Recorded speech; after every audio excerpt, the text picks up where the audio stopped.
From high atop the battlements of Castle Curmudgeon, where we wish a happy Father's Day to all you toxic patriarchs out there, and a happy final day in office to our good friend Sir Keir Starmer, if the rumors of his impending resignation are to be believed.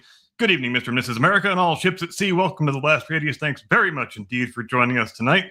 Our main topic of discussion this evening is going to be the 1965 Frank Sinatra picture, Von Ryan's Express. And it's a picture about which there is much to discuss.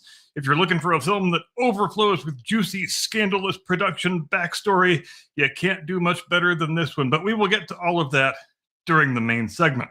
But what I want to do right now is to set the scene of the historical time and place in which the movie happens, which is Italy in the middle of 1943. Now, to the extent to which most people know the story of Italy in the Second World War, it goes something like this. Mussolini invents fascism, Hitler co-opts it and turns it into Nazism. Hitler starts the war, Italy joins in when things are going well because they want part of the territorial spoils, and then Churchill says, "Ooh, hello, Italy, you soft underbelly of Europe, you." Then Patton and Montgomery invade and subdue Sicily. Then they gain a foothold on the Italian mainland. Then the Italians throw out Mussolini and they surrender and switch sides. We know the names of the major battles. We know Palermo and Messina. We know Anzio and Monte Cassino, but we generally don't give it much more thought beyond that. And there's nothing really incorrect about any of that, but it does gloss over a lot of the complexity that was involved in those events. And that complexity is exactly where Von Ryan's Express lives. So how about let's first dispense with setting the historical and strategic scene so that we can spend the movie discussion part of the program actually discussing the movie. And with that, we submit here for your kind consideration, Curmudgeon's Field Guide to Italy in the Second World War. Chapter 1, The Rise of Fascist Italy, 1919 to 1939. When most Americans think of Italy in the Second World War, they think of military defeats, failed offensives, and a nation that ultimately, of course, switched sides. But to understand the Italy depicted in Von Ryan's Express, we must begin long before the war itself, back in the turbulent years that followed the First World War. Although Italy emerged from the Great War on the winning side, many Italians felt cheated by the peace that followed. The nation had sacrificed hundreds of thousands of lives, endured years of hardship, and expected substantial territorial gains to result from it. Instead, many veterans returned home believing their country had won the war, but lost the peace. The post-war years brought political instability, economic turmoil, labor unrest, and fears of revolution. Into that uncertainty stepped a former journalist and political agitator named Benito Mussolini. Promising order, national renewal, and a restoration of Italian greatness, Mussolini and his fascist movement steadily accumulated power until he became the dominant figure in national politics. Over the next 2 decades, the fascist regime projected an image of strength and modernity. Massive public works projects, carefully orchestrated propaganda campaigns, and ambitious military ventures were intended to convince both Italians and foreign observers that the nation had reclaimed its place among Europe's great powers. Yet beneath the surface, serious weaknesses remained.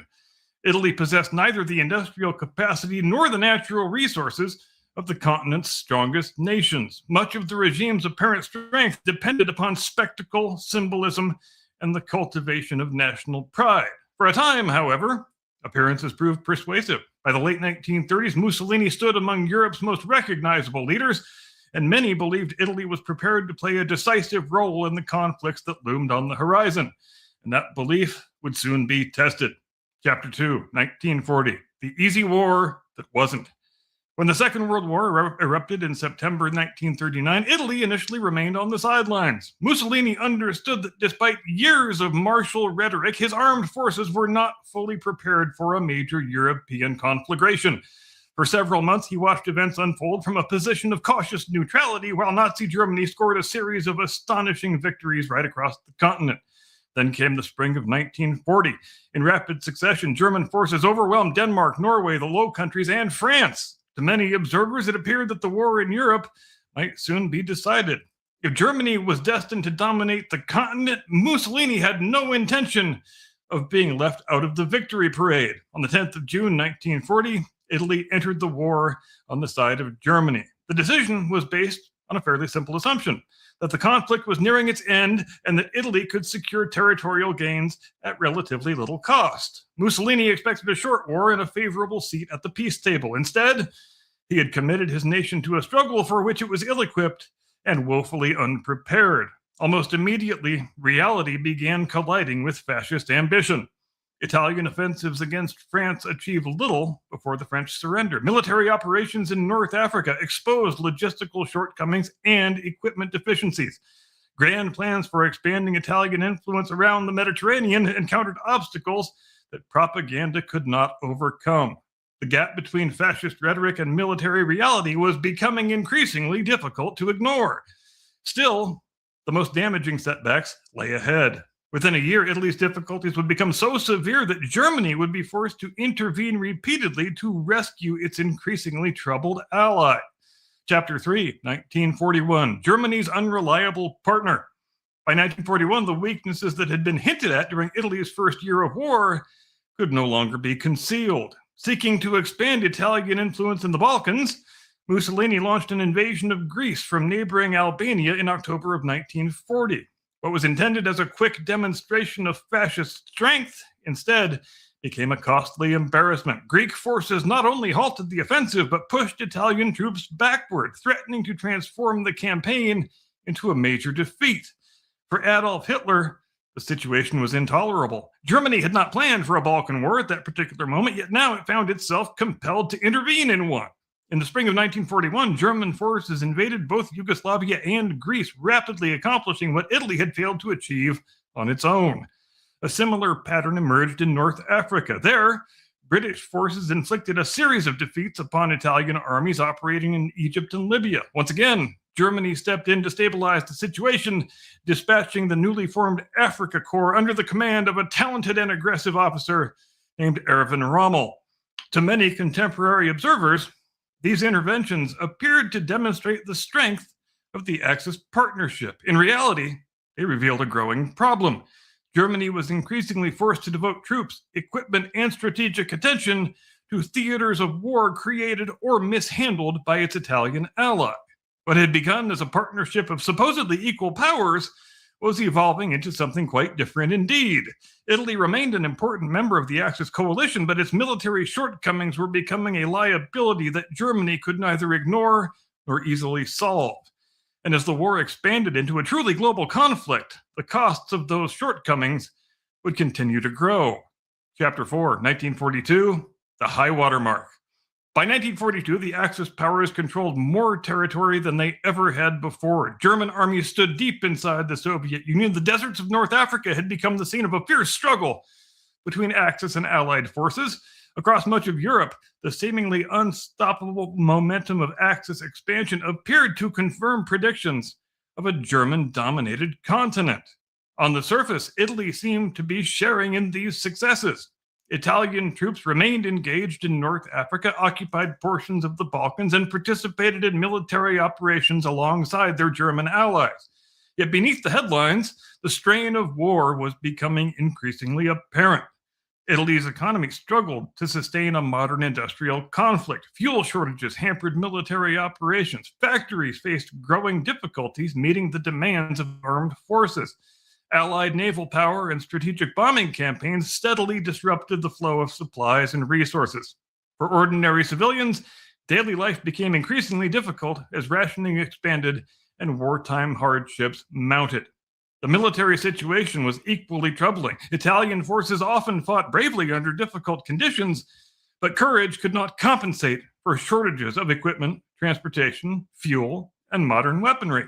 The longer the war continued, the wider the gap became between Italy's ambitions and its actual capabilities. Even so, many leaders in Rome still hoped that a decisive Axis victory might reverse their fortunes. These hopes reached their peak during the summer and autumn of 1942, when German forces advanced toward the Caucasus and the city of Stalingrad, while Axis armies in North Africa threatened Egypt and the Suez Canal. It would prove to be the high water mark of Axis power. Within months, defeats at Stalingrad and El Alamein would begin a chain reaction that neither Germany nor Italy could stop. For Italy, the consequences would be especially severe. The war that Mussolini had entered, expecting to win quickly, was now moving inexorably toward the soil of his homeland. Chapter 5, early 1943, the Axis begins to unravel. The year 1943 opened amid a series of disasters. In the east, the German defeat at Stalingrad shattered the myth of Axis invincibility. In North Africa, Allied forces steadily compressed German and Italian armies into an ever-shrinking perimeter. The strategic initiative that had belonged to the Axis for so long was now slipping away. For Italy, the consequences were immediate and deeply unsettling. Allied bombers increasingly struck targets within the Italian mainland. Casualties mounted, economic conditions deteriorated, public confidence in the fascist regime eroded as military setbacks accumulated. For many Italians, the promises of glory and national greatness that had once seemed so compelling now appeared increasingly hollow. The final blow came in May of 1943 when Axis forces in North Africa surrendered. More than 250,000 German and Italian troops were lost. The Mediterranean, once envisioned as an Italian lake dominated by fascist power, had become an avenue for Allied invasion. That invasion began in July. 10 July, to be specific, Allied forces landed in Sicily, bringing the war directly into Italian territory. The campaign progressed rapidly, exposing both the weaknesses of Italian defenses and the growing realization among many political leaders that the war simply could not be won. Just 15 days after the invasion began, the unthinkable happened. On 25 July 1943, Benito Mussolini was removed from power and arrested on the orders of King Victor Emmanuel III. The man who had dominated Italian politics for more than 2 decades was suddenly gone. To many observers around the world, it appeared that Italy's participation in the war had effectively come to an end. In reality, Italy was about to enter the most dangerous and chaotic period in its modern history. Chapter 6, late 1943, the Ally becomes an occupied country. Following Mussolini's downfall, Italy's new government began secret negotiations with the Western Allies. The objective was simple: to escape from a war that had become unwinnable. On the 3rd of September 1943, Italian representatives signed an armistice with the Allies. 5 days later, the agreement was publicly announced. For millions of Italians, the news seemed to promise peace at last. Instead, it unleashed something closer to chaos. German leaders had anticipated the possibility of an Italian defection and prepared accordingly. The moment the armistice became public, German forces moved swiftly to seize key positions throughout the country. Italian military units received contradictory orders, communication networks broke down, and entire formations found themselves uncertain whether to resist, surrender, or simply go home. Some Italian troops fought against the Germans. Others laid down their arms. Many were disarmed and taken prisoner. Within days, Germany had transformed its former ally into an occupied territory. Meanwhile, in one of the war's most dramatic special operations, German commandos rescued Mussolini from captivity and installed him as the head of a new puppet government in northern Italy. The regime, known as the Italian Social Republic, claimed to represent the continuation of fascist rule, but real power rested firmly in the hands of the Germans, and Italy now found itself divided. In the south stood the Allied-backed government of the king. In the north stood Mussolini's revived fascist state under German protection. Between them stretched battlefields, occupied cities, partisan strongholds, and a population forced to navigate rapidly shifting loyalties and dangerous political realities. And this was the Italy of von Ryan's Express. Not a unified nation at war, but a country suspended between surrender and liberation, alliance and occupation, certainty and confusion. In few places during the Second World War was it more difficult to know whom to trust or what tomorrow might bring. Chapter 7, 1944 to 45, Italy's long civil war. By 1944, Italy was no longer simply a defeated nation. It had become a battlefield in the most literal and fractured sense. Part invasion zone, part occupation regime, and part internal civil war. In the south, Allied armies pushed slowly northward from Naples, fighting their way through a landscape shaped by mountains, rivers, and heavily fortified German defensive lines. Progress was measured not in miles, but in months. Each advance came at a cost, and each new position only led to another prepared line of resistance. In the north, German forces held firm and increasingly governed through the fascist remnants of Mussolini's revived regime. The so-called Italian Social Republic existed less as a sovereign state than as an instrument of occupation, dependent on German military power and sustained through coercion, propaganda, and necessity, rather than by genuine authority. Between these two zones lay a country in collapse and transformation. Italian partisans, communist, monarchist, liberal, and unaffiliated, waged a growing resistance campaign against German occupation and fascist collaboration. Sabotage, ambushes, intelligence gathering, and reprisals became a part of daily life. In response, German security operations grew harsher, and the cycle of violence deepened. Meanwhile, the Italian population itself often found no clear or safe position. Survival frequently depended less on ideology than on geography, timing, and luck. A conversation overheard, a uniform worn, or a train boarded at the wrong moment could determine life or death. By 1945, as Germany's broader military position collapsed, its hold on Italy weakened rapidly. Mussolini's attempt to flee towards Switzerland ended in capture and execution by partisans. The fascist experiment that had dominated Italian life for over 2 decades ended not with ceremony, but with fragmentation and chaos. When the war in Europe finally ended in May of 1945, Italy was left exhausted, divided in memory, and deeply shaped by the experience of occupation, collaboration, and resistance. But strategically, something important had already been achieved in the years leading up to that moment. Chapter 8, Why Italy Mattered, the Strategic Consequences. In the larger story of the Second World War, Italy is often treated as a secondary theater, a sideshow to the decisive struggles in the Soviet Union, Normandy, and the Pacific. But that view misses a critical strategic reality. After Italy's surrender in 1943, Germany was forced to do something it had never planned for on such a scale, to occupy and hold a major European country that had been its ally yesterday. This was not a symbolic commitment. It required large numbers of divisions, engineers, logistics personnel, and security forces. It required the defense of an extended front running through some of Europe's most difficult terrain. It required the protection of key cities, ports, railways, rail lines, and industrial areas, and it required the constant management of partisan warfare and internal instability. The result was a sustained drain on German manpower and resources at precisely the moment when those resources were needed most elsewhere.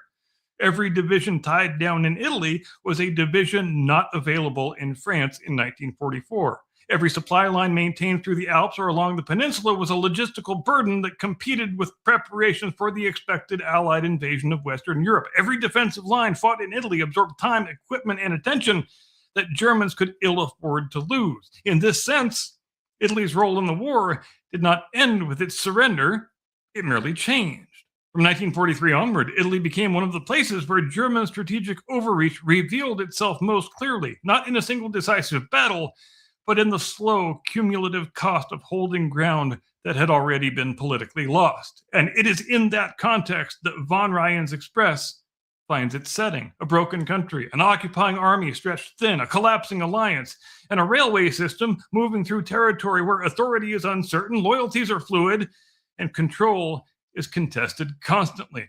In most prisoner of war films, escape depends on planning, courage, and luck. In this POW film, escape also depends on geography and on the fact that the world around the prisoners is already rapidly falling apart.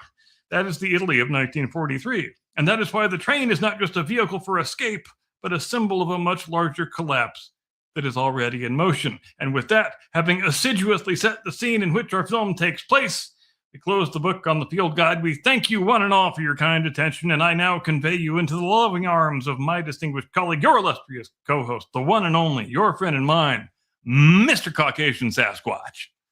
Tactical nuke incoming!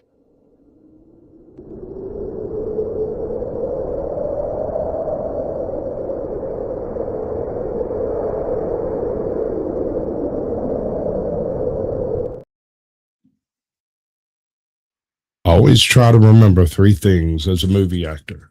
First, you must know why you are in the movie. Understand all the reactions of the man you are playing. Figure out why he's doing what he is doing.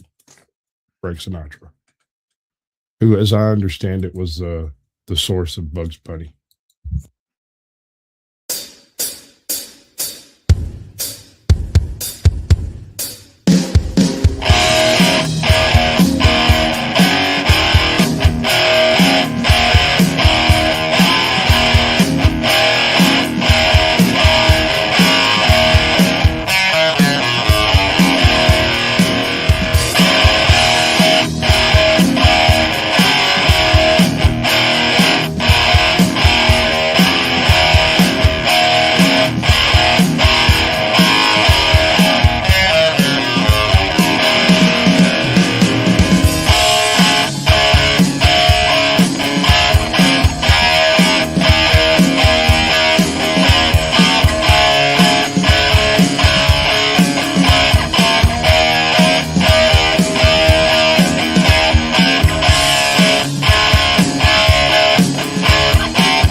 Good evening, ladies and gentlemen. Welcome to the Blast Radius. We are going to be talking about Von Ryan's Express tonight, and it's not just the movie, because when it comes to this particular film, there's more to it than just the movie. Frank Sinatra was a real character. Like, he wasn't your ordinary type of person. He was special. He was the chairman of the board, baby. He was the chairman of the board, baby. Or Old Blue Eyes, depending on which. Yeah, whether it was the 50s or the 60s is what that comes down to, pretty much. I guess if you're a blue-eyed Italian, that makes you automatically noteworthy. But you know what thought experiment I was doing earlier in the day as I was doing background for our little episode here. I was trying to think of other people who are comparable to Sinatra in terms of, he was basically, at the same time, for quite a while, the world's #1 recording artist and one of the world's #1 film stars. And there are decidedly few analogs for that status. The couple of obvious ones that come to mind are Elvis Presley and Bing Crosby. But here's where those examples diverge, because with Elvis and Crosby, in basically all of their movies, they're either full-on musicals or they are movies that contain musical numbers. In other words, the people who are going to see the movie are going expecting to see Elvis or Bing Crosby sing songs, because their primary source of notoriety is as singers and musical artists, but not with Sinatra, because Sinatra does not sing one single note in any of his most popular, most profitable, most well-regarded movies. And I have to think that places him in a fraternity with no other members except himself, because who else can you say that about? I got nothing. I got nothing. I thought about it myself. I was trying to find somebody to compare him to, and there is no one quite like Sinatra. He, like I said, he is a character. There's a reason that Bugs Bunny is Frank Sinatra. That's why Bugs Bunny's gray. That's why Bugs Bunny has blue eyes. That's why Bugs Bunny does all the weird mafioso shit that he does that just sounds absurd coming out of a rabbit's mouth, except it's Bugs Bunny. He's like, hey, Mac, why don't you just turn around and wander off like you never saw this place? And they do it as if they can't control themselves. That's all Sinatra. And I have a little story also about how I first learned to appreciate Sinatra, because, as I'm a kid and a teenager and a young adult, what the hell do I care about Frank Sinatra? He's just some old guy in a tuxedo. That's music that my grandparents listened to. What the hell do I care about that? But then I think I'm about 20. I'm about 21 or 22, and one of my good buddies, he happens to start renting a room in a mobile home with some old guy. He must have been between 75 and 80 at the time. His name is Jerry. He took a real liking to me, and each time I would show up to grab my friend or do whatever we were about to do, he would insist that I had to play a game of chess with him and listen to some Frank Sinatra. There was nothing else. Oh, hell yeah. Can I have a snifter of brandy and a cigar too? There were brandy.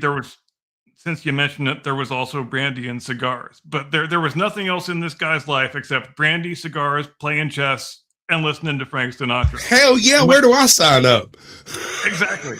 And I didn't really have much of a problem with this arrangement. And that was the first time that I really listened to Sinatra attentively and listened along with a person who could educate me as far as why Sinatra was so nonpareil and so noteworthy and such a giant of American culture. And even still today, I wouldn't call myself a Sinatra fan necessarily. I think I have maybe one Sinatra album in my music collection, but that's not the point, because it was through those games of chess and those cigars and that brandy that I learned why Sinatra why he well, let's call it what it is. He was one of the most consequential American lives of the 20th century. And I never really understood why until Jerry educated me on it. And oh man, of course we listened on vinyl records because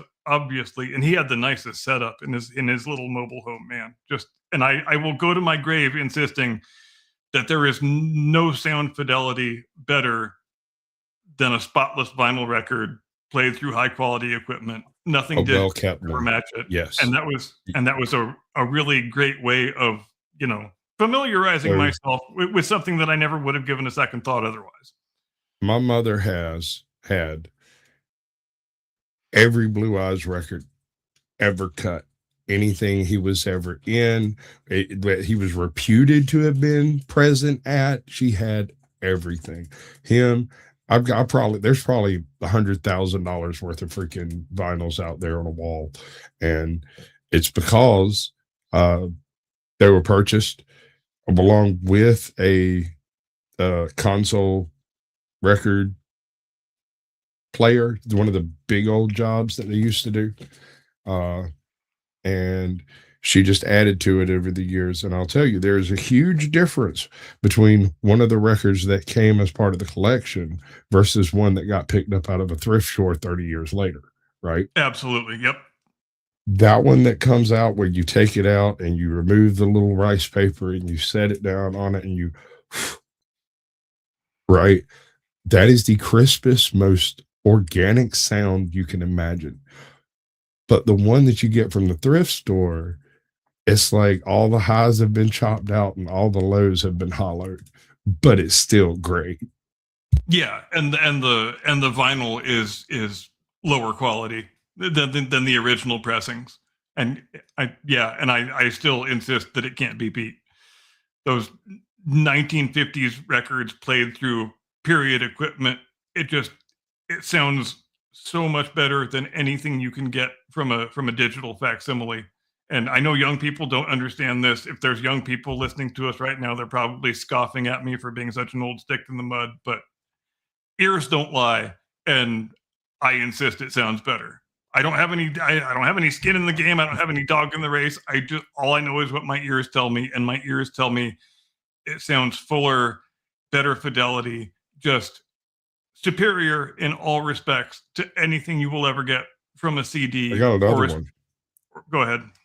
Do you know you play guitar, right? Mm-hmm. You ever played with like random other people who had their own gear and come across that guy who's got the old guitar but the new amp, and then you've got the other guy over there who has a brand new guitar and an old amp, and the new amp has this weird crispiness to it that's hard to explain. It's almost chirpy. It's so crisp because it's new, right?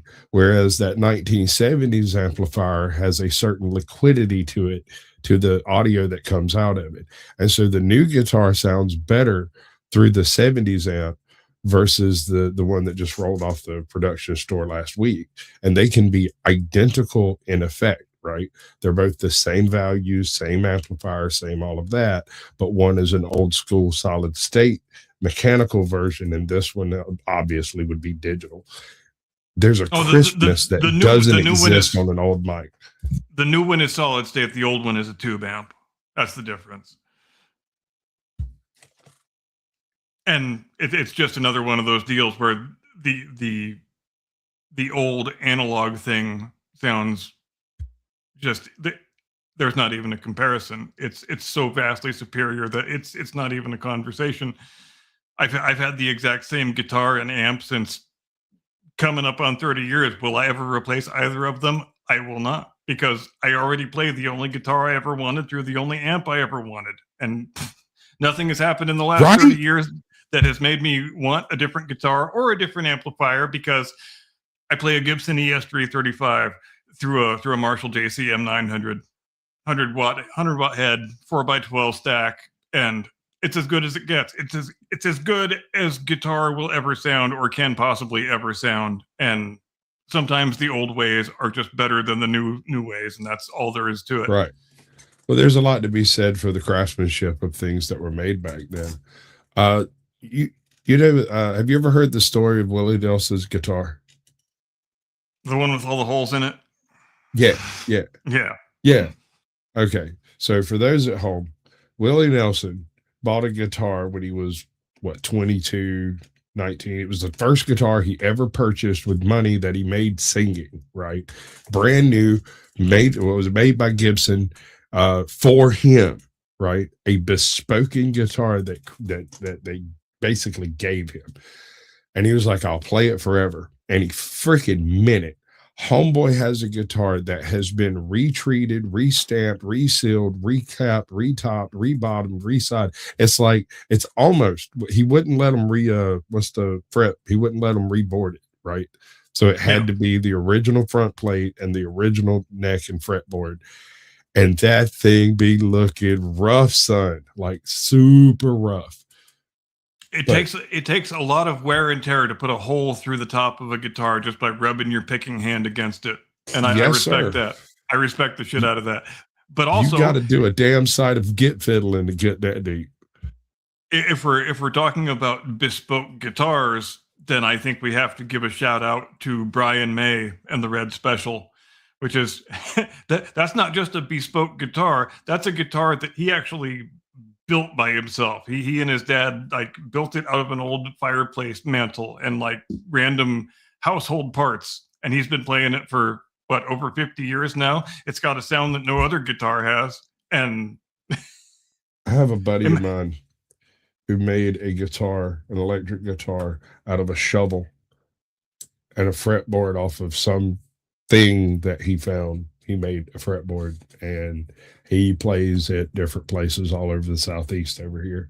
So if you ever see a dude out there with a shovel jamming out with some random band, that's my buddy. And he's a weird dude. If you've got the tools and the desire and the dedication, you can build a guitar out of all kinds of shit, really. Even a fireplace mantle that you got out of a junkyard, which I think is where the Red Special came from. And in fact, let me pull that up because I'm forgetting too many of the details. I'm not even that big of a Queen fan, or maybe I'm not even that much of a Queen fan at all. But the story of the Red Special, I have always found very highly impressive.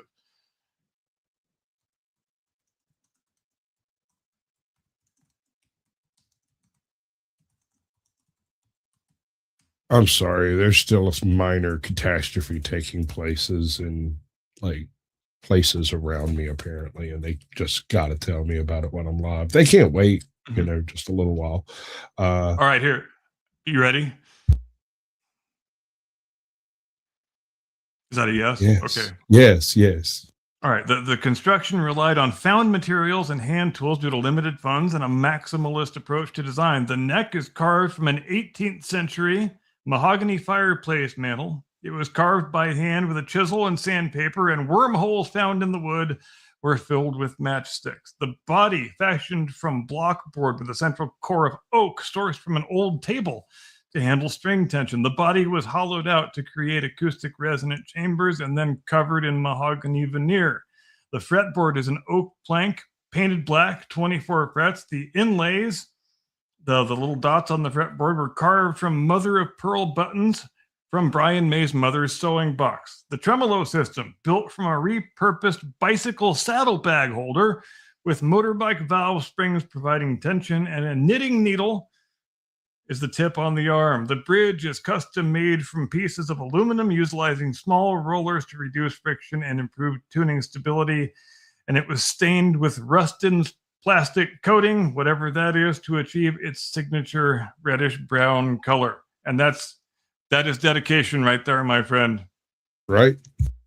And did he have any idea he was going to be an immortal rock star when he built that guitar? Of course he didn't. He was just a damn 15-year-old kid who couldn't afford a guitar. And he said, Dad, you want to do a carpentry project? And they did a carpentry project, and he's still playing that guitar right up to the present day. And how awesome is that?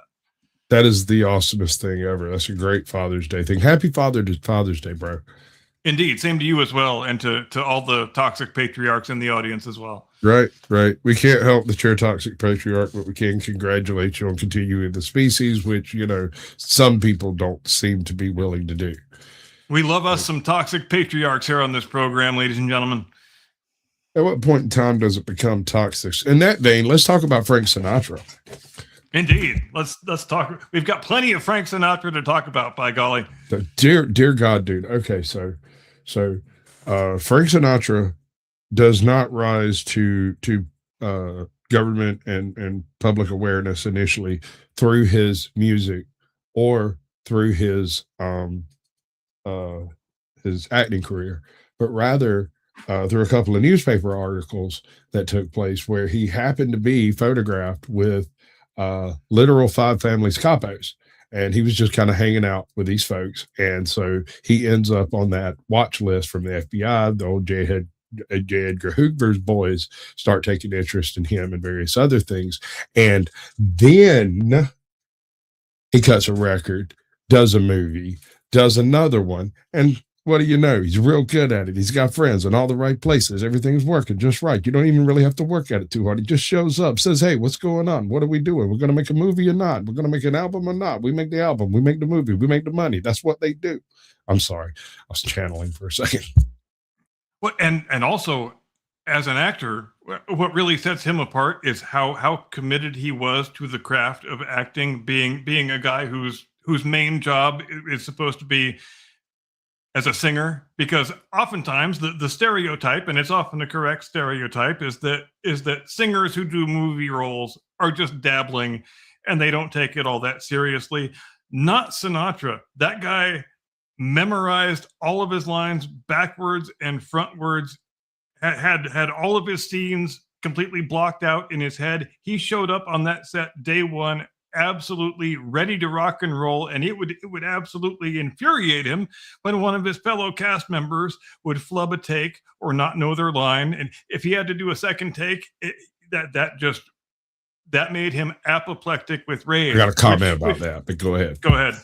No, it makes me think that he really would have enjoyed working with Clint Eastwood, because Clint Eastwood famously often gets almost everything in a single take because he doesn't do any of that standard director bullshit. He doesn't call cut. He doesn't call action. He runs a very, very low stress, very low pressure set. He says, we got the camera rolling. Everything's fine. Just start when you're ready and we'll get it and it'll be fine. And every picture he's ever done came in on time and under budget. And I think that's probably not an accident. There's probably a strong correlation between the one and the other, and that's exactly the way that Sinatra liked to operate as well. So it's a shame that their paths never crossed in the night, so to speak.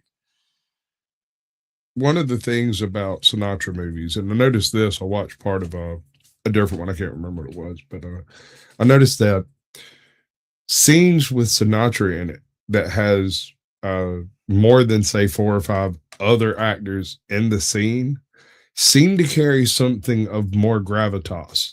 Not only are the other spoken actors in the scene more attuned to like what's going on around them, you can tell scene from scene.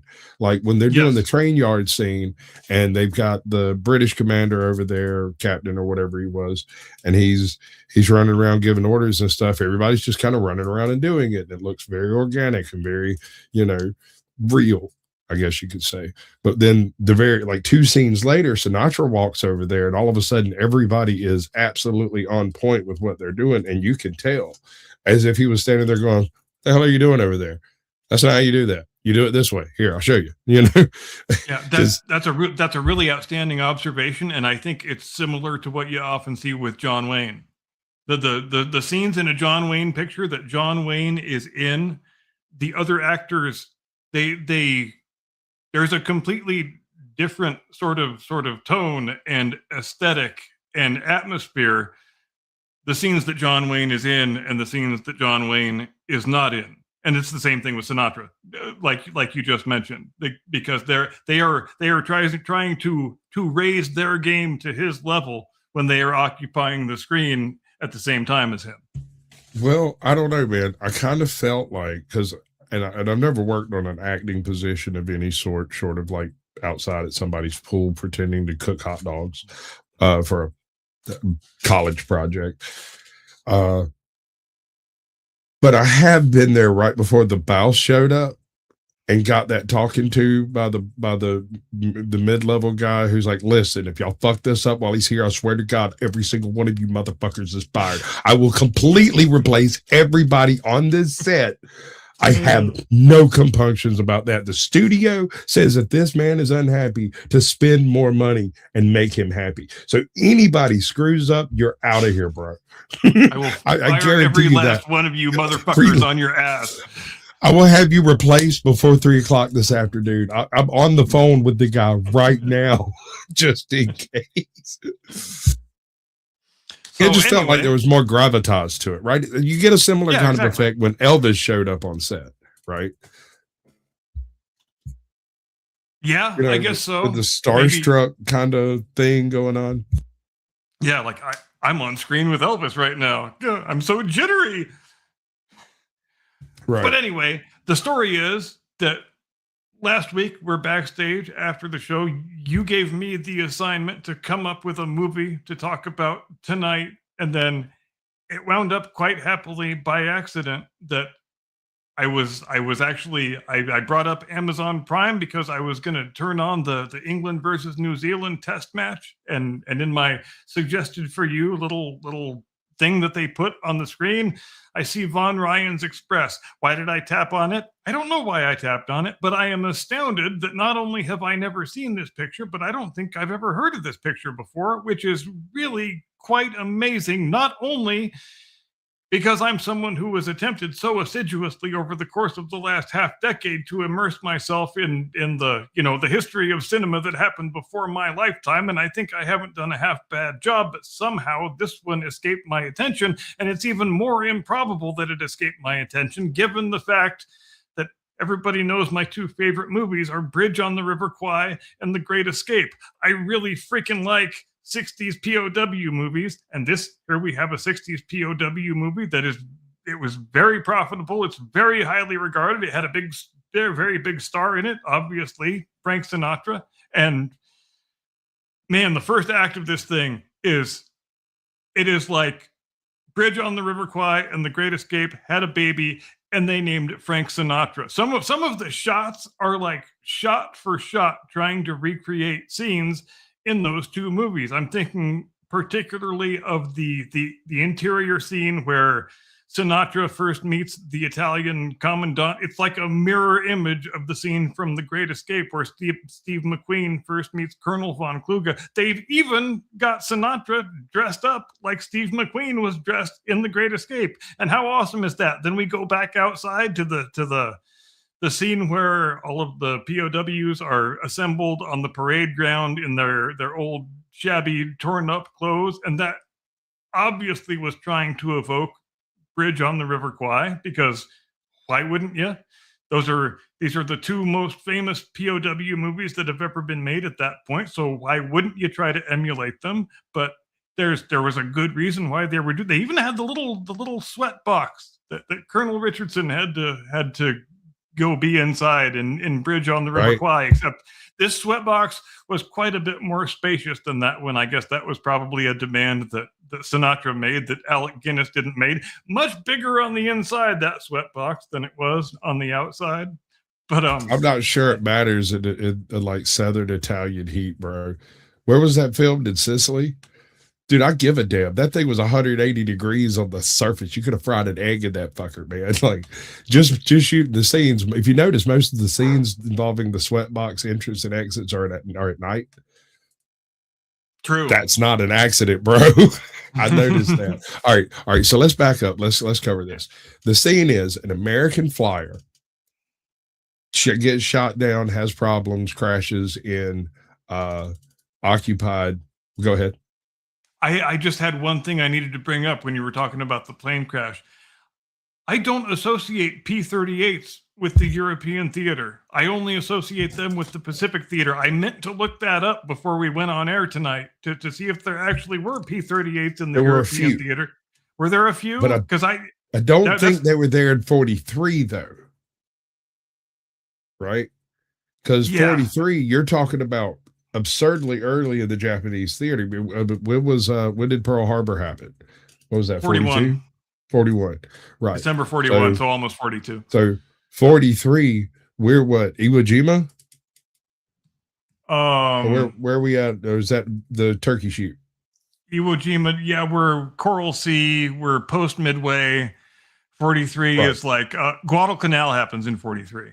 Okay, cool. Okay. Yes. There were 38s in the air. How many were in Europe? I couldn't tell you. I know they were an absolute menace in the Pacific theater, though. They were I guess the there most were. feared. Go ahead. Yeah, I'm just looking it up right now, but I guess I've been wrong the whole time, associating them in my mind purely with the Pacific War, because it says here the Lockheed P-38 Lightning flew over 130,000 sorties in Europe. But it struggled early on in the frigid high-altitude skies of Northern Europe. Technical issues, extreme cold, and maintenance demands ultimately led to its replacement by the P-51. And so I guess after that is when we get the P-38s being used exclusively in the Pacific. And so that's where my thinking came from, because they did use some of them in Europe, and they weren't really operationally ideal for that theater. So that was part of the reason why they invented the Mustang, which obviously the Lightning is a very rare combination of fighter bomber, right? It's not a fighter, and because of its dual fuel assembly, the way it's put together, it can do fighter things that bombers typically can't do, and yet it can also carry like a 500-pound bunker buster over there. And like once it drops that bunker buster, it's like trying to catch a Mustang at sea level. That thing is fierce. When I first saw the P-38, it kind of hit me wrong, but I guess that was just my issue. So I apologize for the interruption. Keep doing what you were doing. All right, so homeboy crashes, gets picked up by the local Gestapo, right?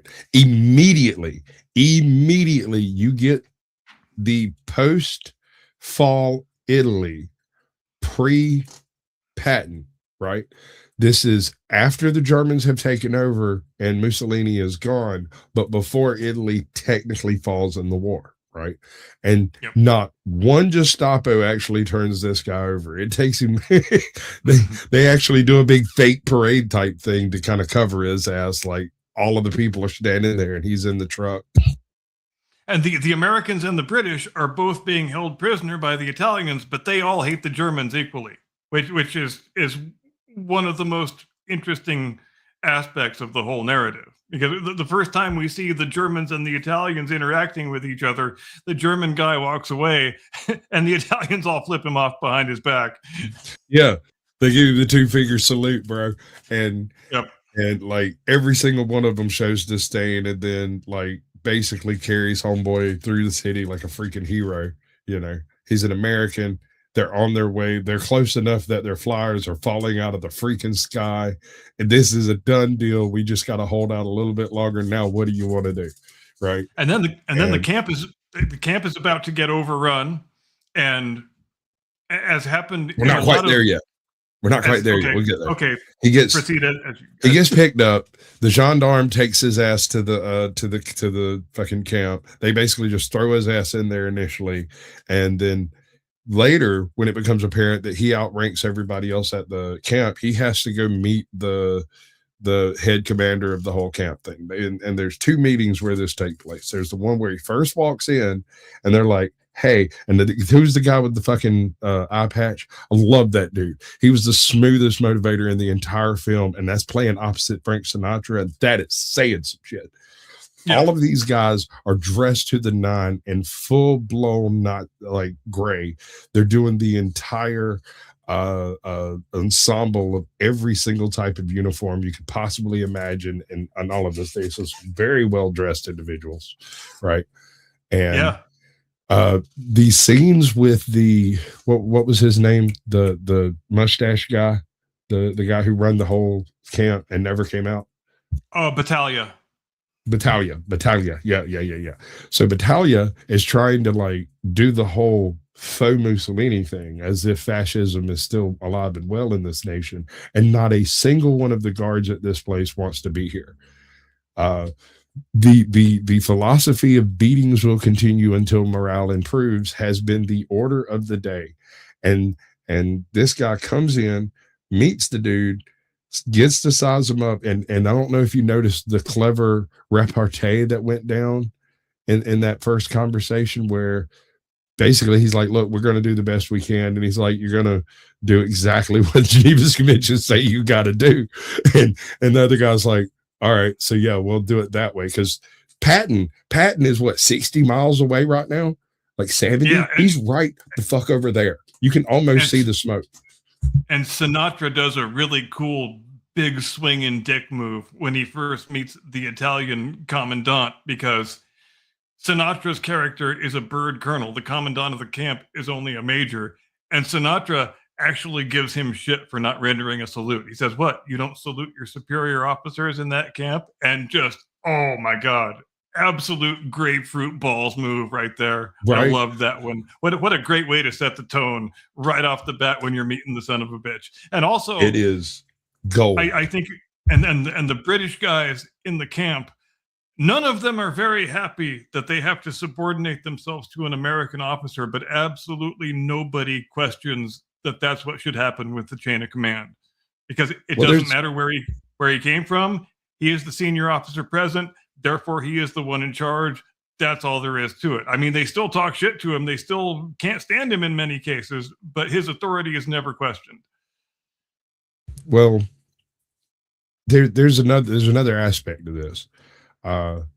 This guy is Frank Sinatra, and Frank Sinatra just walked in and told the guy's like, okay, so I'm aware that you're in command. This is how this is supposed to go, and I'm not going to question it. But I do want to tell you the boys aren't going to like it. And he goes, oh, wait, no, this is totally your crew. I mean, if you look at the numbers, there's what, 9 Americans and 73 freaking Brits and Scots and Irish, you know? Oh, yeah. The Americans are hugely outnumbered. Yeah, there's like half a dozen Americans and hundreds of British Empire personnel. You can tell by their little cute short pants. Whoever thought it was a good idea to put their army in short pants, I don't know, but it's a thing they did.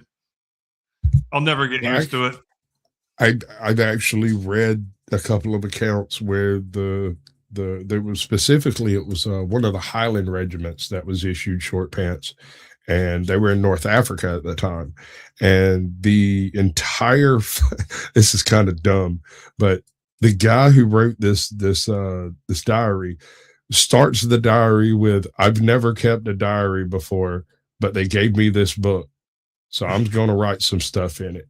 And the beginning, it's just has how many socks he has, how many, this, that, the other thing, how many shaving kits and whatnot, and how you trade with other people to get things that you want or need or whatever, and how there's a whole black market of stuff over here if you want to go mess with that, but you might get caught. The whole night, every passing thought this guy ever freaking had ends up in this diary. Towards the end, he's developed something of a style. And part of that is he starts describing things that are obviously illegal in ways that are perfectly legal to say, right? He starts doing that double speak stuff, and it's fucking wild to watch the transition from one to another. But anyway, none of that matters. I want to know, was this a remake of an actual event, or is this just pure movie magic? It is actually... It's an adaptation of a novel that came out just the year before they made the movie. And apparently Sinatra was the driving force behind the making of the picture, because he read the novel and liked it so much that he said, somebody's going to make a movie out of this and I'm going to be the fucking star. And that was just all there was to it, because when you're Sinatra, you can do stuff like that. You saying it's like the Bridge over the River Kwai and The Great Escape, it rings so freaking true, because if you take out all of the slave labor action that takes place in Bridge over the River Kwai and instead add the elements of The Great Escape, because here's the best part, in my opinion. The Great Escape that is taking place here is not actually from the people who were keeping the camp. The Correct. guards They all threw down their weapons and ran off to the countryside and reallocated themselves to other aspects in the war, I guess you could say. And the eye patch guy, who was second in command of the camp, winds up being one of the escapees and one of the allies and one of our hero protagonists in the end. Right. And that's a really cool twist to put on the thing. And along with that twist comes the action that Homie takes to burn all the uniforms to force them to give them new uniforms of some type because they're supposed to. Yeah. Brilliant. I've been trying to mention that for several minutes because it's a really cool thing that Sinatra does right after he arrives at the camp in order to get the men on his side, because the Italians have been withholding all of the care packages and all of the Red Cross packages and, you know, all of the new clothing and the comforts of home and everything that POWs are supposed to have access to according to the Geneva Convention. But the commandant, he says, well, we're withholding that stuff because the men's behavior hasn't been good enough. So if their behavior improves, then they will get the stuff. And Sinatra says, homie, don't play that. That's not how this is going to be. So he instructs all the men to strip stark ass naked and throw their old ratty clothes into the fire. And then the Italians don't have a choice of whether to give the men the clothing packages, because otherwise you're going to have to stare at their dicks all day, and nobody wants that. And there's another layer here, the soap and all the other stuff that was in those packages that they weren't being given, all of the medical stuff. Something that I kind of didn't understand, and I want to go back and rewatch it to try to double check this, but maybe you can explain it. The Americans were hoarding all of the medicine from the camp. Yep. That's what was actually happening as quote unquote escape rations. Yeah. That's bad as hell. What the fuck? And that's another thing that Sinatra's character does that actually really infuriates the men right off the bat, is that he exposes their escape tunnel. And he says, there's not going to be any more damn escape attempts because we're in a country that's about to surrender in about 5 minutes, and we don't gain any benefit by still digging tunnels and trying to escape because we're going to be out of here in a few days anyway. So what the fuck are we doing? So let's give this information to our captors. And in addition to the thing with the burning of the clothes, then that will also give them more of an inclination to treat us humanely. And it's also one of the ways in which he establishes his authority as the ranking officer present. And there's so many cool little narrative layers like that in the first act of this movie that I was really very much impressed. Oh, there's so many layers. Yeah, I love the way they accidentally took a train. I mean, yeah, and it was actually pretty plausible the way that they commandeered the train.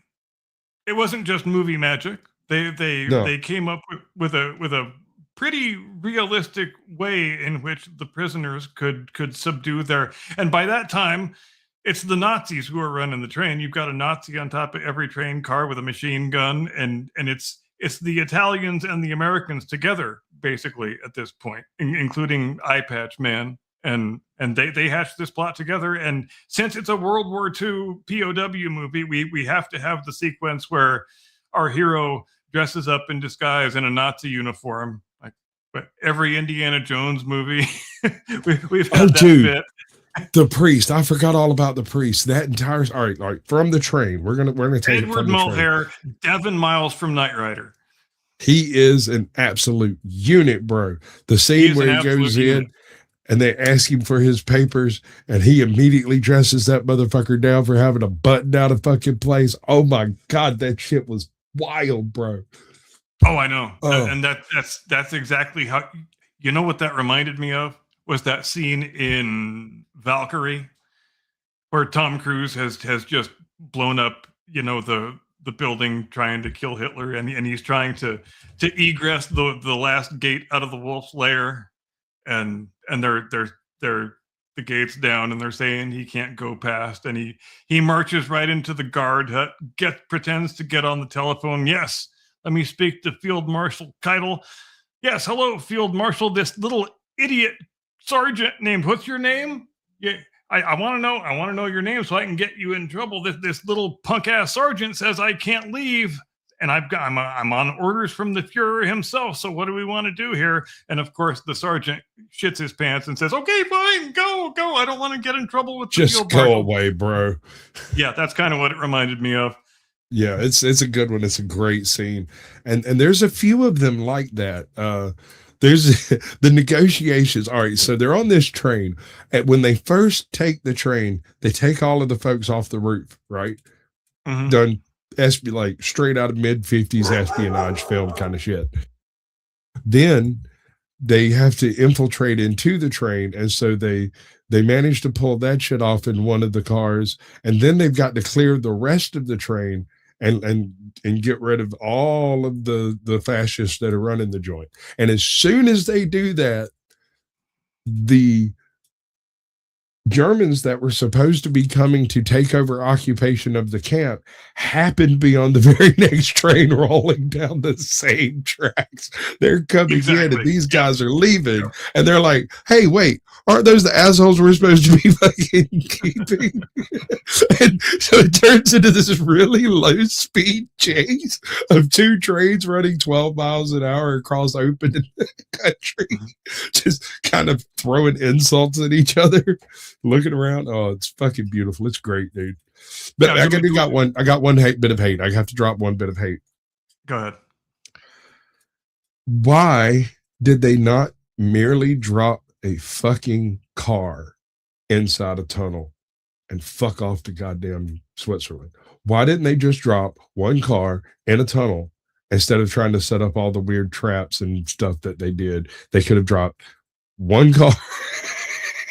Yeah, you raise a good point, because that probably would have been the unit move. And I mean, they could push the car, but they've got to stop. And if they don't, it's not an issue either way. They've got to stop, pull up, bump onto the car, and push it out of the way. And that entire time period, you're gaining speed up the Alps, bro. So do we want to get into the big production backstory mystery? Let's do this thing. Yeah, I want us to leave ourselves plenty of time for that. So the plan was originally they shot as much of this thing as they could on the Fox Studios backlot in Hollywood, because as you do, that's just what you do when you can. But they had to have an on-location shoot in Italy that was going to last about 4 weeks. So everybody goes over to Italy. They start the location shoot, and it's a circus, absolutely, from the first moment. Because, I mean, you tell me what's going to happen when the most famous Italian American of all time goes and visits Italy to make him. It was like a visiting circus dignitary had arrived. Yeah, it was an absolute mob scene of paparazzi and fans and everything and what have you. And you know who wasn't far behind was J. Edgar Hoover's FBI, because everywhere, dude, they were all over the place. They were all over Sinatra and everybody he talked to, because he was on their radar anyway, because he had certain underworld associations, let's say, and he didn't really try to keep that very much on the down low. So he is on Hoover's radar anyway for consorting with those types of people. And it is thought by people in the FBI that if Sinatra is going to Italy for several weeks to shoot a picture, then he's probably going to get invited to dinner by a lot of, very prominent mafiosi type people, which probably did happen, but they were on him like stink on shit this whole time, like trying to 3 coats. Yeah, trying to make sure who he was associating with and where and how often. And between the constant FBI surveillance and the paparazzi and the fans and everything, we don't know exactly what happened. Lots of people have written memoirs and autobiographies since then, but it's still a big mystery. But something happens about halfway through the location shoot that scares Sinatra so badly that he gets the fuck out of the country immediately. When he's still got scenes to shoot, he doesn't care. He leaves, and he flatly refuses to go back to the country at all. and And it's still that, hold on. I want to make a point about that one spot. I actually read a little bit about that. He doesn't go to like a embassy or a port of exit or none of that shit. He goes to a freaking airline that's over here, walks in and says, "Hi, I'm Frank Sinatra. I would like to use one of your airplanes to go back to LA." And they went, "Of course, Mr. Sinatra," and gave him whatever he wanted. And he flew his ass back to LA. yeah.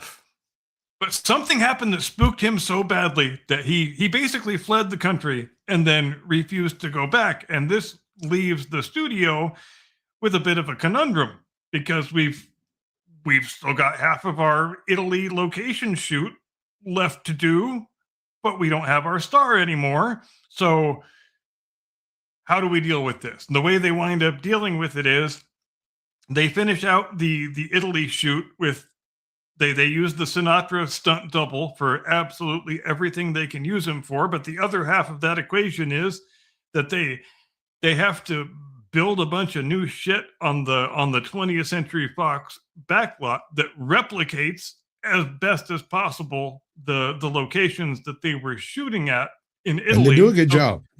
Yeah, they do a very good job. Yeah, I don't think you would ever notice if you didn't know the background before watching the picture, but basically everything from the second act onward, all of the outdoor sequences where you see Sinatra's character, everything that actually shows his face was a pickup shoot that they did in LA on the Fox backlot. And everything where you can't see his face is the stunt double. And they actually, I guess, did convince him they moved part of the train sequence from Italy to Spain.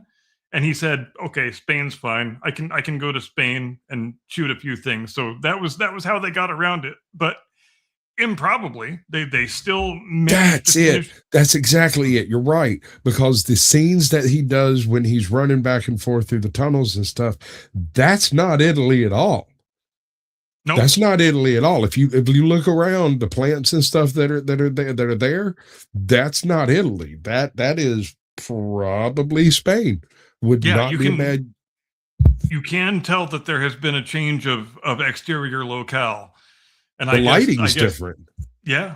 And I guess Spain was the best thing they were able to come up with, which is weird because I feel like there's lots of places here in Southern California that can reasonably approximate either Spain or Italy, but nope. Who am I to say where they did it? There's one feature it's the geology that you can't mimic. The Alps, that particular part of the Alps is largely granitic type rocks, and out west that the surface of the Rocky Mountains is largely sedimentary. And so you don't get to the granitic until you get like deep into a freaking tunnel. Right. And so you can't fake that one. Geologically speaking, it wouldn't look right. Yeah. So I guess Spain was the best option in the end, but it's a good really one. impressive. And God, the special effects are so good. So much about Great. movies was so much better 60 years ago than it is now.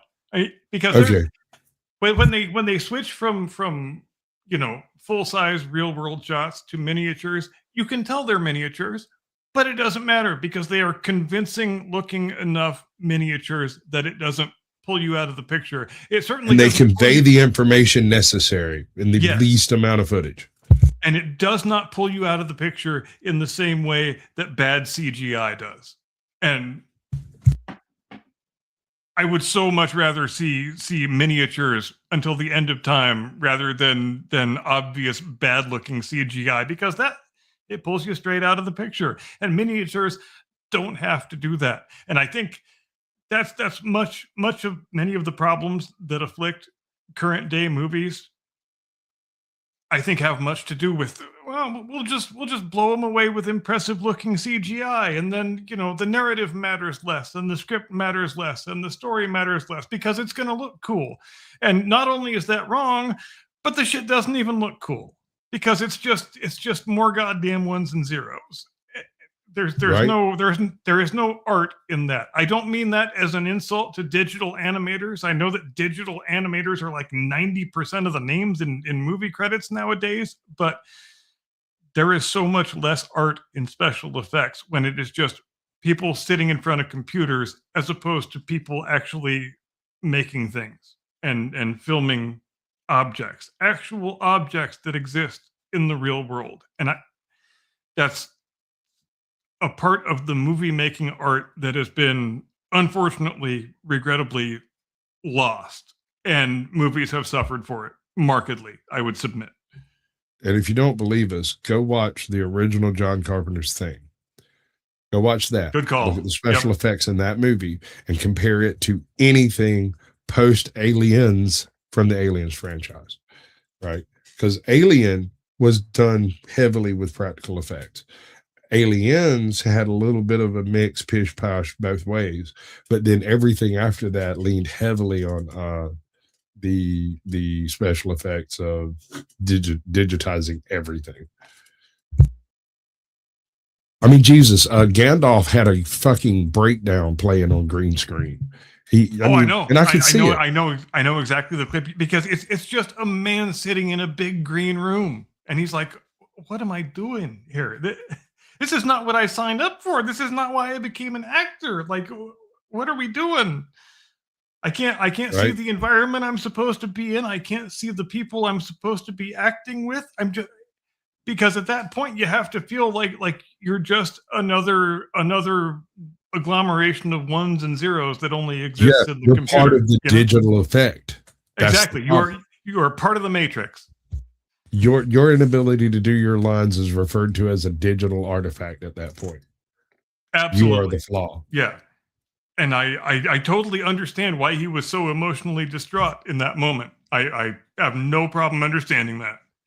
I mean, dude, can you imagine the nightmare? When this man started acting, it was as a stage actor with an actual career, and he was like really good at it.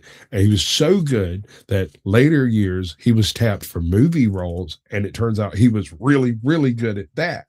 Right? His stage presence carried straight over, and suddenly he's asked to do one of the largest movies ever filmed in history, and he agrees to it because it's the largest movie ever filmed in history. And he gets there, and there's no fucking horses, there's no other actors, there's just this big green polyagonal set.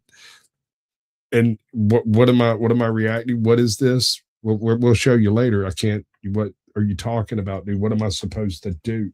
There's nothing to work with here. I couldn't do it. Exactly. I couldn't do it either. There is nothing to grab onto as far as an anchor for your performance, because the only person that you're acting opposite is some script girl who's standing off camera reading chewing bubble gum, drinking coffee, going, and then the Rohirrim ride over the hillside and save the day. And that's not a good recipe for getting a compelling performance out of an actor. And I understand why that made him so upset, because how am I supposed to do a good job in this set of circumstances? It can't be done. And that's exactly the issue that, and when was that movie made? Like 15 years ago now? And right? things have only got worse since then. And I mean, I could make the argument about, I mean, because where we ended up are Snow White and the 7 CGI abominations. Oh God, I know. Yep. That is where it ended. Boy, things are sure looking good for the Supergirl picture, aren't they? Bro. See, I knew it was going to be fucked up when Homegirl came out a week before it all kicked off and was like, boy, I hope none of the misogynists decide to boycott this picture. It would be real bad. And I was like, oh, you have fucked up, girl. You know what you've done. You just admitted it. Yes, and it's the same. We have seen that theme repeat itself now a bunch of times for quite a few years, where this is going to get review bombed by toxic male trolls. It's like the part of the marketing of the movie is antagonizing the people who should be the target audience, which is a strange approach to take if you want your film to be successful. And my God, Millie Alcock, she is like a woke wind-up toy.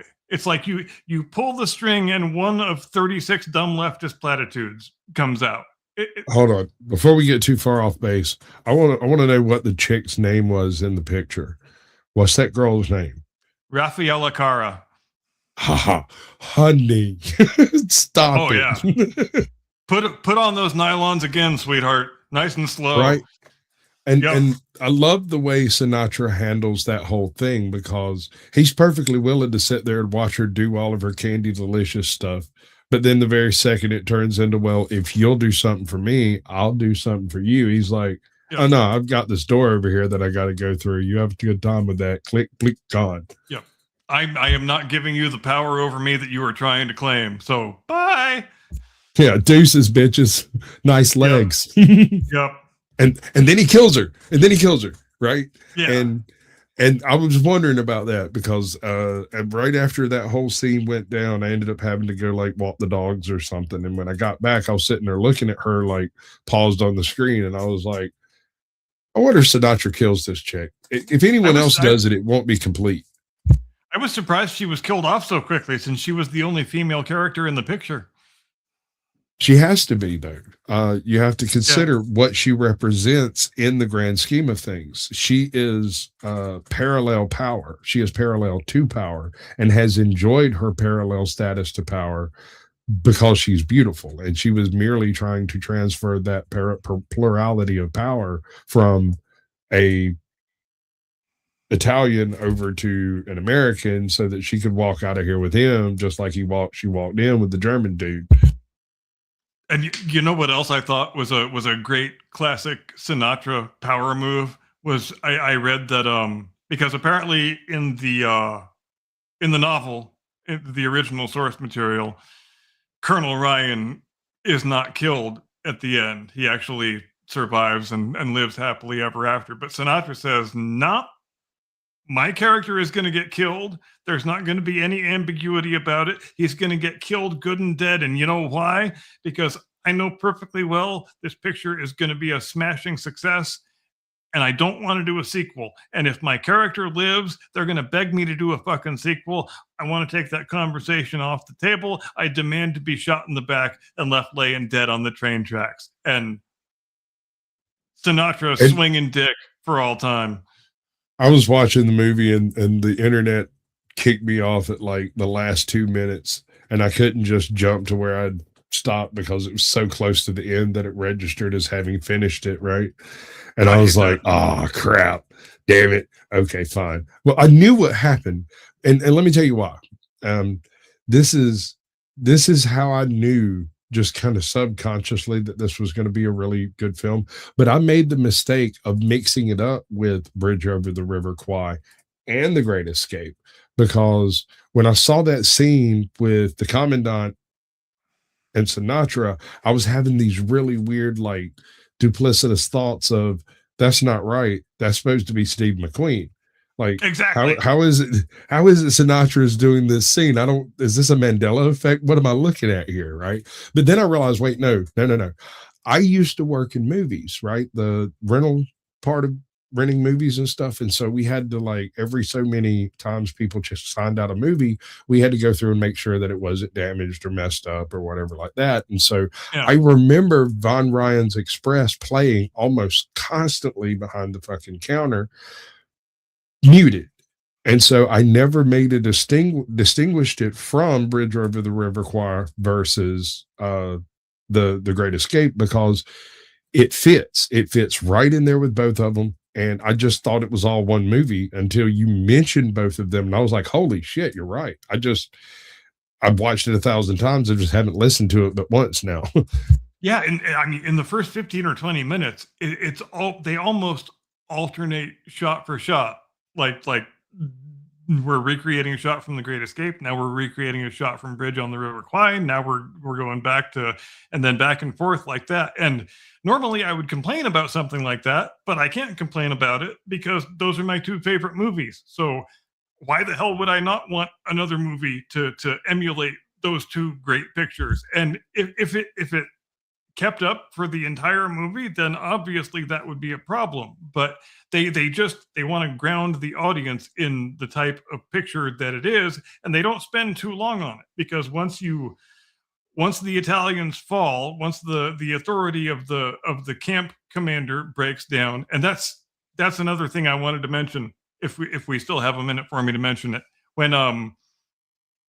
When order breaks down and the guards have all fled and there's nobody left except the Italian officers, basically, and the British guys, they want to give him a summary court-martial and hang his ass, because they just the other day have killed their commanding officer by sticking him in the sweatbox. But Frank Sinatra comes up with a really good point. He says, their government has surrendered, so technically, if we're holding to formality, that man you're about to court-martial and hang, he is no longer a military officer. And so we can't dispense military justice. And what a fantastic move that was. I really enjoyed that part. I like the bait and switch he did with it, though, because he acknowledged the fact that there is a ravening horde of man flesh that want blood on this guy. Yep. And so he transitions from stringing him up and holding because this is mock turtle soup over here, bro. It's not going to be a real tribunal. No one's going to honor this trash. Nobody's going to charge these people, and they know it, right? Yeah. I mean, you can appoint somebody to serve as his defense lawyer, but come on, we all know this is a kangaroo court. We all know what the outcome is going to be. Yeah.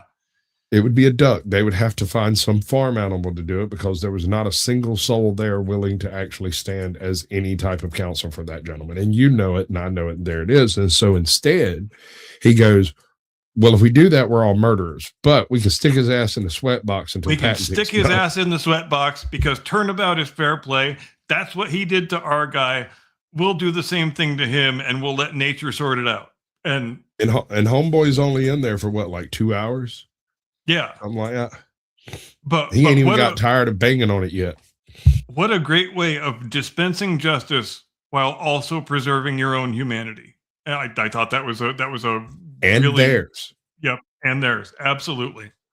Because there's a whole bunch of really lore-based things that derive from this era of movies that you wouldn't necessarily catch if you're a later generation watcher and you're not familiar with how these types of movies play out, right? Right. There's the power struggle within the camp, the power struggle outside of if you've ever watched Hogan's Heroes, right? There's a lot of that kind of scene squaring in this. Did you know that this picture was the direct inspiration for Hogan's Heroes? Not only that, I wouldn't doubt it. The jacket that Sinatra wears in this picture is the very same jacket that Bob Crane wears in Hogan's Heroes. So good call sense there. Yep. I was thinking when I was watching it that I didn't know which one had been made first. And I was like, dude, this looks the way it's shot in the camp looks like Hogan's Heroes, with the exception of there not being nearly as much silly shit going on. Absolutely. Yep. Are we going to check out the trailer a little bit? I've been kind of playing it in the background while we talked about it, just to kind of keep everything moving.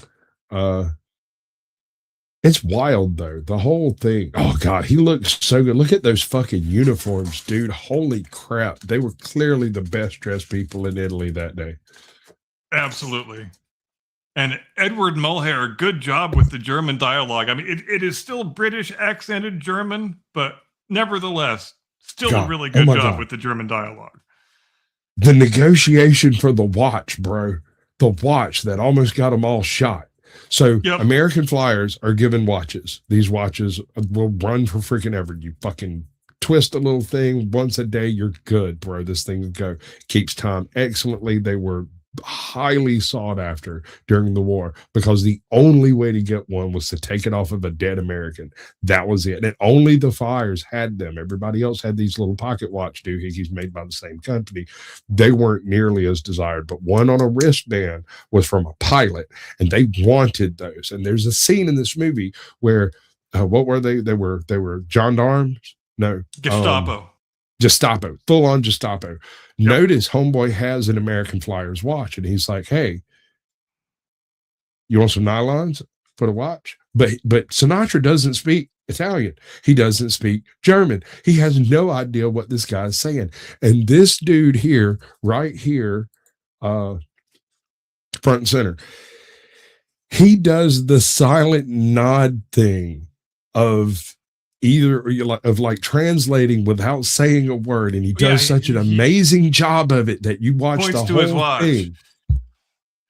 Yeah, he's like, because the Gestapo guy asked Sinatra what time it is, and Sinatra doesn't speak a word of German, has no idea what's going on. But the Edward, the priest character, Edward Mulhare, just kind of casually points to it, and then Sinatra puts two and two together. I also like that because that is exactly the kind of detail that a good Gestapo officer would check. He would not. Hold on. The fucking dude had pockets sewed in all of his shit. He was better than Jay and Silent Bob, man. That shit was hilarious. Oh, absolutely. He's got like all the cigarettes and all the. And it's the exact same shit that the Italian officers were doing at the camp. They weren't just holding back and sequestering all of the aid packages and all the Red Cross stuff. They were making money selling that shit on the black market, just like this Gestapo guy was. You got a fucking couple pairs of nylons. You can make so much money off that. And American cigarettes. Everybody loves American cigarettes. I don't know why American cigarettes are so much better than everybody else's cigarettes, but damn it, God bless America. Have you ever tried Virginia tobacco, sir? Some of that South Georgia gold, sir. You got a pack of Lucky Strikes and a couple pairs of nylons in Europe during the Second War, you're going to do all right for yourself. You're okay. You're good, man. In fact, you're probably getting laid tonight. You're almost certainly getting laid tonight. Yeah. Oh, and there was that one scene, like as soon as this guy leaves and everybody kind of goes, whew, and Sinatra tosses homeboy that pack of cigarettes, and that Brett suddenly, the way he lights the fuck up, dude. I'm telling you, the whole movie, every scene, every frame is a freaking picture. It's art. Absolutely. I would watch this picture again right now, and then I would watch it a third time. That this thing is an absolute banger, and I'm still astounded that I can't recall ever having heard of it before, much less having seen it.